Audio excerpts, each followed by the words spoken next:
سلامتی همه تکبرا، هر کی رسید بالا ولی دست تنها.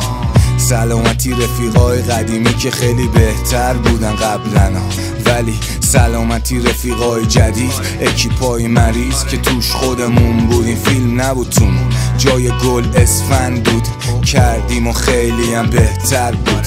سلامتی اونی که نجیب موند و نپرید رو تخت بگه بکن زود. نگفتن چند وقت عاشقش بودی، یه نگاه به گوشیش بندازه بگه ای چند روز. سلامتی عشقی که بازی چه نشده، زندگی مشکل داره پاچیده نشده. سلامتی اونی که واسه نبودش سر شلوغی بهونه نکرد، اونی که خاموش کرد لاشی که درون هم است. سلامتی آقا پسری که سربازه، گل نزد و وایساد دروازه. سر پستش هم هر شب خمیازه کشید ولی نخوابید، اوتو چت بود ولی نبابید، سر مرخصی واسه هیچ کسی نمالید. سلامتی فیاضی بختیاری آلبا، حتی تو تنهایی بد بیاری باز با زبون حداقل آرومت میکنن و باحالن، رفیقن، مشتین، خاکین، پاکارن.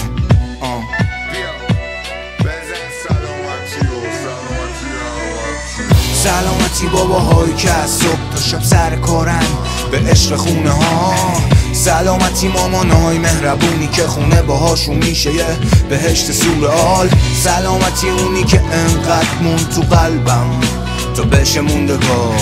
سلامتی اونی که هیچ وقت به هیچ وجه شک نکرد به حس تو نگام. سلامتی باباهایی که از صبح تا شب سر کارن به عشق خونه ها. سلامتی مامانای مهربونی که خونه باهاشون میشه یه بهشت سورئال. سلامتی اونی که انقدر مون تو قلبم تا بشه موندگار. سلامتی اونی که هیچ وقت به هیچ وجه شک نکرد به حس تو نگام. سلامتی همه رپیا، همه هپیا، سر زبطیا. تازه کار زیاده ولی سلامتی قدیمیامون همون ته خطیا. سلامتی شاگردی که شاخ نشد، با یه 6 جیب سر کوچه‌شون لات نشد، تو باشگاه با آمپول باد نشد، هنن قمری لالایی خوند خواب نشد.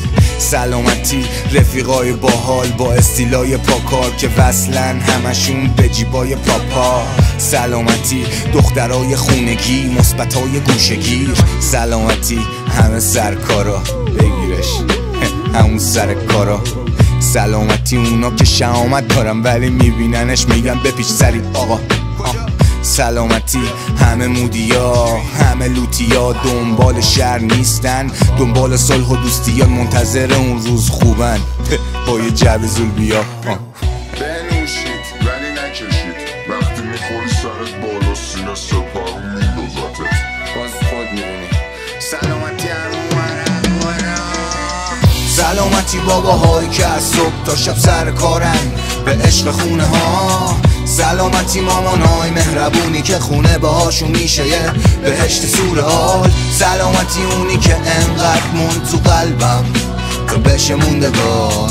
سلامتی اونی که هیچ وقت به هیچ وجه شک نکرد به حس تو نگام.